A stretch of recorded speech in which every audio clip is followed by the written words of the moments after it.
Everyone, this is Saumya Shrivastava. Welcome back to our channel college shooter law. आज इस video में हम बात करेंगे सेक्शन 43 और 44 की।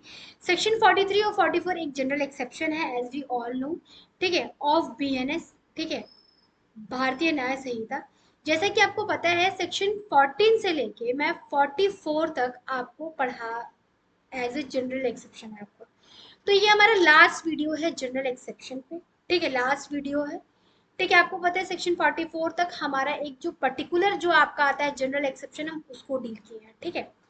तो अगर आपने मेरी पिछली वीडियो नहीं देखी कि जनरल एक्सेप्शन होता क्या है, क्या रीजंस है जो लेजिस्लेशन को ऐसा चैप्टर डालना पड़ा एज ए जनरल एक्सेप्शन, वो सारी चीजें मैं कवर कर चुकी हूँ। तो आप प्लीज जाके उसको देख लीजिए, ठीक है। तो चलते हैं अब हम सेक्शन क्या कह रहे हैं। Commencement and continuous of the right of private defence of a property. Right of private defence क्या होता है वो भी मैंने बता चुका है कि राइट ऑफ प्राइवेट डिफेंस क्या होता है। तो उसका ये बात कर रहा है कि कब स्टार्ट होगा और कब तक रहेगा right of private defence of property के लिए, बॉडी के लिए नहीं। यहाँ पे मेजर डिफरेंस है, आप बॉडी मत समझिएगा, प्रॉपर्टी के लिए हम कह रहे हैं कि राइट ऑफ प्राइवेट डिफेंस जैसे कब तक, कब स्टार्ट हो जाएगा। मान लीजिए कि अगर हमको रियल अप्रहेंशन है अपने प्रॉपर्टी के लिए, तो वो कब से स्टार्ट होगा, हम जो राइट ऑफ प्राइवेट डिफेंस, और कब तक कंटिन्यू रहेगा, ये बोल रहा है, ठीक है। Commences when the reasonable apprehension of a danger to property begins.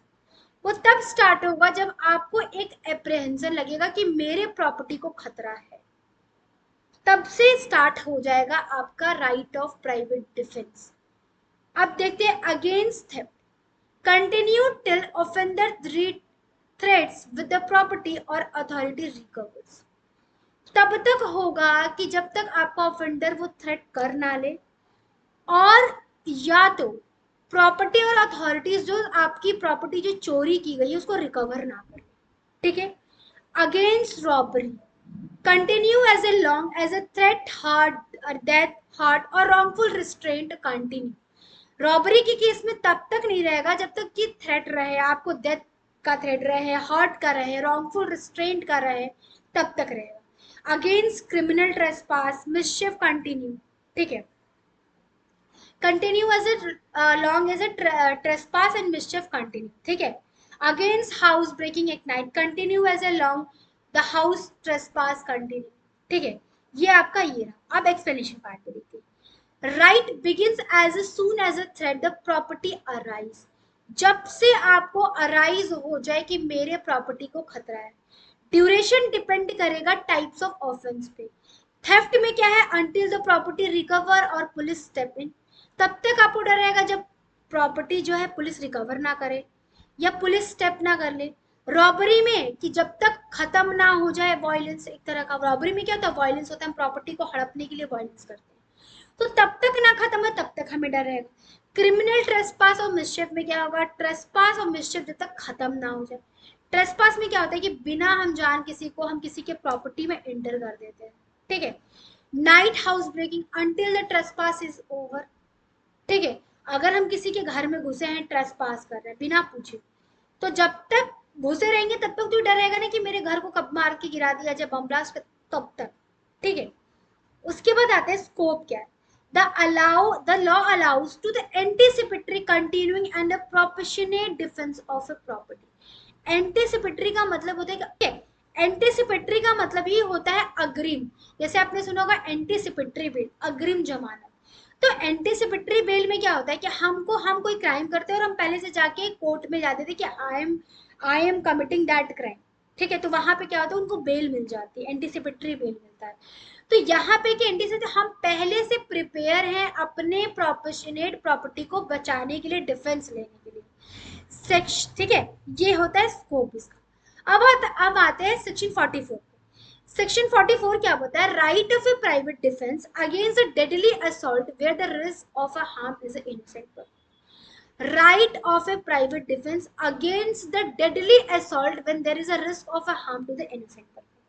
Bear text क्या कह रहा है, in exercising of private defence against assault that reasonably cause a fear of a death of a defender cannot protect himself without a risk of harming the innocent person. The right has extend to the running that risk. A mob tries to murder A, A can only defend by firing that mob. Though the children are mixed in the mob, if the child harm, A commits no offense. समझ में आ रहा है कि right of private defence again deadly assault हुआ है where there is risk is a harm to the innocent person. ठीक है, अब देखिए एक्सप्लेनेशन समझते हैं. Protects defender to the extreme situation. His life is an immediate danger. Section 44, he cannot defend without risk or harming innocent. Harm is innocent person is accidental, not incidental. Principle, doctrine of necessity. Law values self-preservation in the life-threatening assault. If dacoit attack you, you crowded bus and fire in the self-defense but accidentally injure another passenger, you are protected. इस section में क्या है ना, section 44 में right of private defence आपको तब मिल रहा है जब आपको रिस्क ऑफ अ हार्म है, और हार्म किसको कर, आप इनोसेंट पर्सन. इस सेक्शन में ये क्या है, इस सेक्शन में बेसिकली ये कह रहा है कि समटाइम्स क्या होता है कि आप अपने आप को बचा नहीं सकते हो बिना कोई हार्म किए, बिना रिस्क ऑफ हार्म के. तो मान लीजिए कि अगर हम कोई हार्म पहुंचा के अपने आप को बचाते हैं तो that is private. You can use exam from the criminal liability as a saying by the I am using a right of private defence. जैसे क्या है कि जैसे कि एग्जांपल देखिए, हम यहाँ पे था, a mob tries to murder A.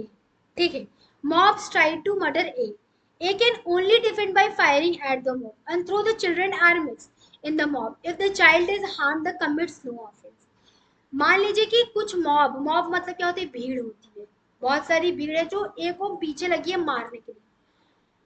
ठीक है, अपने आप को डिफेंड करने के लिए ए ने क्या किया, फायर किया मॉब को. उस मॉब में बहुत सारे बच्चे भी होते हैं, तो बहुत बच्चा अगर मरा है तो ए कमिट्स नो ऑफेंस, क्योंकि अपने आप को उसने बचाने के लिए उस मॉब में गोली चलाई. तो समटाइम्स क्या होता है ना कि आप अपने बचाने के लिए आपको एक रिस्क उठाना पड़ता है टू इनोसेंट पर्सन, तो वहां से आप एग्जेम्प्ट होंगे. ठीक है, जैसे कि ये क्या है, क्या कहते हैं, एक प्रिंसिपल है यहाँ पे सेक्शन 44 में क्या दिया है, प्रिंसिपल डॉक्ट्रिन ऑफ नेसेसिटी है. नेसेसिटी मतलब कि लाइफ थ्रेटनिंग असॉल्ट. ठीक है, वहां पे आपको जरूरत है, मोस्ट इंपॉर्टेंट है अपने आप को बचाना. ठीक है, protect defend extreme situation where the life is immediate danger. आपको वहां पे इमीडिएट डेंजर था तभी आपने मॉब में भीड़ में गोली चलाई. तो he can not defend without a risk of harming innocent. Harm innocent person is accidental not intentional. Innocent person को वहां मारना एक एक्सीडेंटल था, ना कि इंटेंशनल था. He can not defend without a risk of harming innocent. ठीक है, तो आपका खत्म हुआ सेक्शन 44. अब हम मिलते हैं नेक्स्ट वीडियो में. Thank you so much for watching my video.